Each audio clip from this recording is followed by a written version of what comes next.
Nah, bila sudah 5 itu komplit, kita kada akan aneh mendengar ada bala, isuknya ada ini, isuknya lagi terdengar ada macam-macam musibah yang melanda kita. Salli wa sallim ya salam ala nabi khairil anam wal ali wa sahbihi. Bismillahirrahmanirrahim. Wa ka'ayyin min qaryatin atat an amri rabbiha wa rusulih fahasabnaha hisaban shadida wa 'adzabnaha 'adzaban nuqra fadzaqat wabala amriha wa kana 'aqibatu amriha khusra a'addallahu lahum 'adzaban shadida fattaqullaha ya ulil albabil ladzina amanu qad anzalallahu ilaikum dzikra. Wa ka'ayyin min qaryatin atat amri rabbiha wa rusulihi. Dan apabila suatu kampung, apabila suatu negeri maksiat daripada perintah Tuhan dan Rasul, maka akan kami perhitungkan mereka itu, ujar Tuhan, perhitungan yang sangat, dan kami azab mereka akan azab yang sangat tidak disenangi di dalam dunia, menurut tafsir Al-Qurtubi. Maka merasakanlah itu negeri atau kampung tadi akibatnya, dan adalah akibat perkaranya khusra, kerugian. Allah menyediakan bagi mereka itu azab yang bersangatan. Takutlah kepada Allah wahai orang-orang yang berakal, yang beriman. Sungguh Allah telah menurunkan kepada kalian zikra, peringatan. Nah, ini ayat peringatan Allah kepada satu bangsa, kepada satu negeri, kepada satu kampung, agar jangan maksiat, agar jangan menentang apa yang diperintahkan Allah dan Rasulnya. Bila mana satu kampung, satu negeri itu sudah maksiat kepada hukum Allah, sudah menentang kepada hukum Allah dan Rasul, maka berarti negeri atau kampung atau bangsa itu siap untuk diperhitungkan oleh Allah Subhanahu wa ta'ala dan diturunkan berbagai macam bala bencana yang tidak menyenangkan. Para muhibbin rahimakumullah, para ulama tafsir mengatakan, bagaimana kita menganggap satu kampung, satu negeri itu sudah dikatakan menentang hukum Allah? Bagaimana kita mempunis satu kampung itu kampung yang maksiat kepada Allah? Berarti sekampungan maksudnya nih. Wa ka'ayyin min qaryah. Bagaimana kita menyatakan bahwa negeri itu negeri yang maksiat kepada Allah?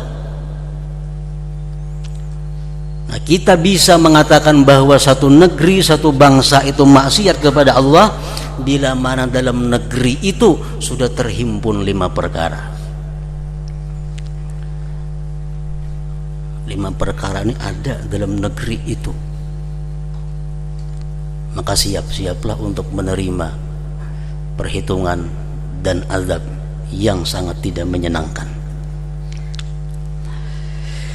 Yang pertama, apabila di negeri itu, di kampung itu, iza abtal ulama bighairi ilmin, apabila di negeri itu para ulama berfatwa dengan tidak berdasarkan ilmu. Ulama-ulama baik yang ada di majelis ulama atau yang di pinggiran, mereka memberikan fatwa kepada masyarakat bukan berdasarkan ilmu, bukan berdasarkan hukum Allah, tapi berdasarkan perkiraan-perkiraan, kira-kira tangguhan-tangguhan. Orang tuan guru apa hukumnya ini? Waktu kira-kira haram. Nah, kira-kira haram. Nah, tuan guru seperti ini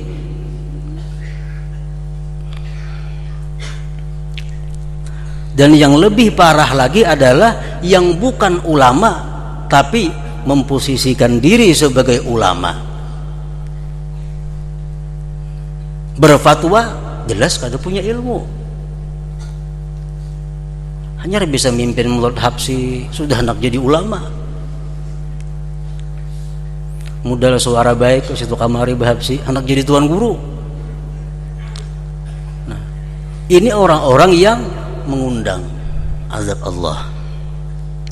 Rasulullah SAW bersabda, Inna Allah azza wa jalla la yantazi'ul ilma intiza'an minan nas ba'da ayyutiyahum iyyah walakin yadhhabu bidhahabil ulama fakullama dhahaba alimun dhahaba bima ma'ahu minal ilmi hatta idza lam yubqi illa ru'asa'a juhala in su'ilu aftau bighairi ilmin fayadilluna wa yudillun. Muttafaq alaih.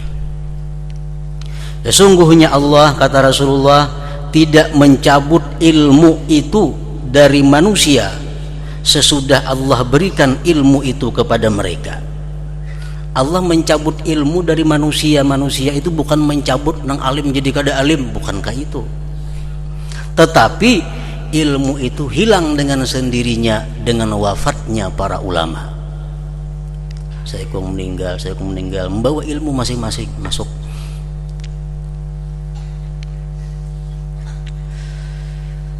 Manakala pergi atau wafat seorang alim, maka wafat jualah ilmu yang ada dalam dirinya.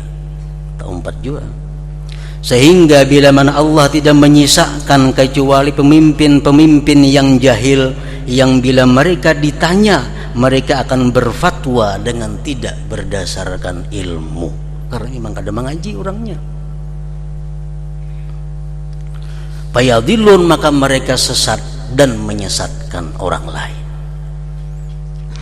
Nah, di negeri itu, di kampung itu, ulama-ulama sudah berfatwa tidak berdasarkan hukum Allah, tidak berdasarkan ilmu yang benar. Satu itu.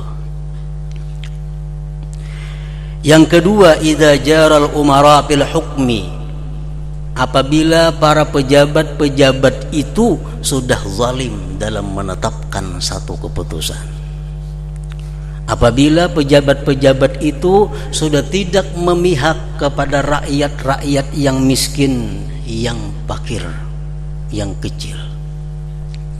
Apabila para pejabat-pejabat itu sudah mementingkan dirinya, mementingkan kelompok dan pendukungnya.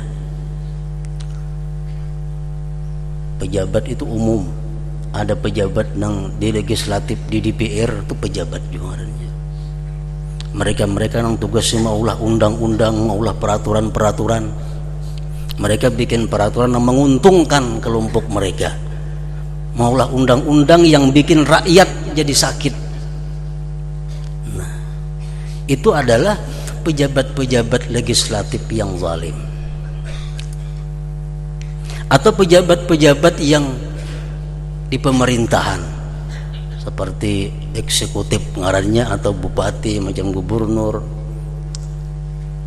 Nah, mereka ini memberikan kekayaan negara atau pekerjaan kepada orang-orang yang mereka sukai, kepada kelompok-kelompok yang mendukung mereka.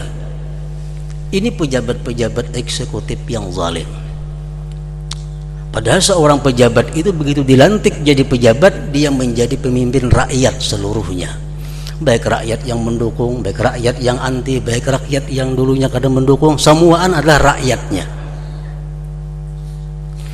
Atau pejabat-pejabat yang ada di yudikatif hukum, polisi, jaksa, hakim.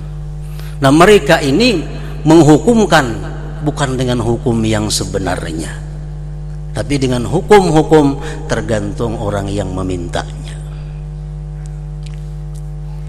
Nah, bila sudah macam itu, kampung nih, negeri, pejabat-pejabat di DPR sudah urusannya aja dipikirkannya, pejabat di eksekutif sudah urusannya juga, pejabat-pejabat di hukum nih bila banyak duitnya inting hukumannya, mengundang akan murka Allah Subhanahu wa ta'ala.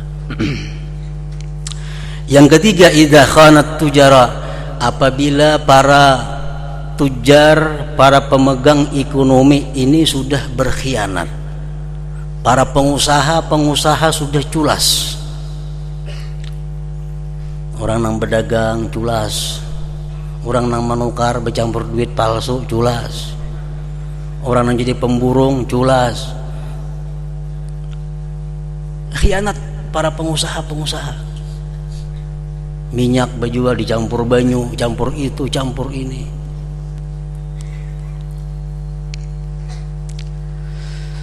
Rasulullah SAW mengatakan, wala taffaful kaila illa muni'un nabat wa ukhidu bis sinin.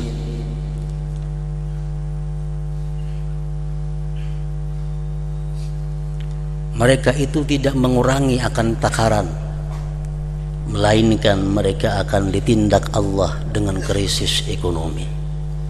Susah mencari kehidupan, susah mencari bahan-bahan pokok kehidupan. Akibat para pengusaha kita ini suka mencari keuntungan belaka tanpa memikirkan, mementingkan orang banyak. Nah, itu sudah dijamin, illa ukhidhu bisinin, melainkan mereka akan ditindak Allah dengan kesulitan pangan, kesulitan mencari bahan makanan.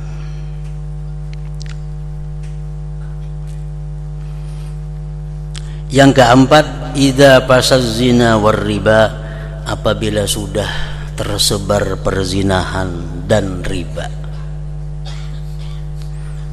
di kota, di kampung, di dusun, di tempat yang terpencil, sudah biasa orang melakukan riba dan zina. Kada ada supan, kada ada malu, melakukan riba, melakukan zina. Ibnu Mas'ud mengatakan, idza zahara zina war riba fi qaryatin adzinallah bihalakiha. Bila sudah di kampung itu lumrah perzinahan, lumrah riba, Allah mengizinkan untuk menghancurkan kampung itu. Yang kelima, idza lam yu'mar bil ma'ruf wa lam yunha 'anil munkar, apabila tidak ada lagi orang yang mau beramar ma'ruf nahi munkar. Orang masing-masingnya nang betilanjang gak kada ditagur, nang minum arak kada ditagur, nang kayak apa kada ada lagi nang mau menagurinya, masing-masingnya.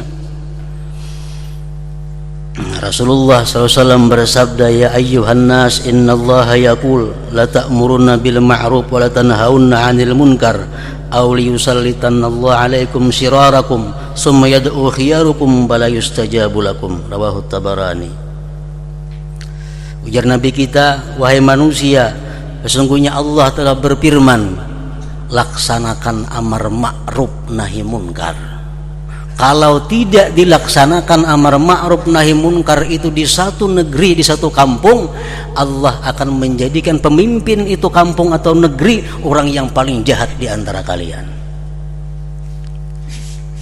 Di kampung nang kada ada amar ma'ruf nahi munkar itu, orang nang jadi pembakal, camat, bupati, sampai ke atas orang yang paling jahat daripada kalian. Auliyusallitanallahu alaikum syirarakum, atau Allah kuasakan kepada kalian orang yang paling jahat di antara kalian. Nang jadi DPR-nya orang paling jahat, nang jadi eksekutifnya orang paling jahat, nang jadi di bidang hukumnya semua orang paling jahat. Akibat rakyatnya sudah meninggalkan amar ma'ruf dan nahi munkar. Nah, para muhibbin rahimakumullah, jadi apabila 5 hal itu ada di dalam negeri kita, dalam kampung kita, berarti kampung kita, negeri kita sudah bisa dinyatakan kampung atau negeri yang maksiat terhadap perintah Allah dan Rasulnya. Ulama berfatwa kada berdasarkan hukum Allah, pejabat-pejabatnya zalim, ditambah pengusaha-penguasanya culas, ditambah lagi di mana-mana terjadi zina dan riba, ditambah lagi tidak ada amar ma'ruf nahi munkar.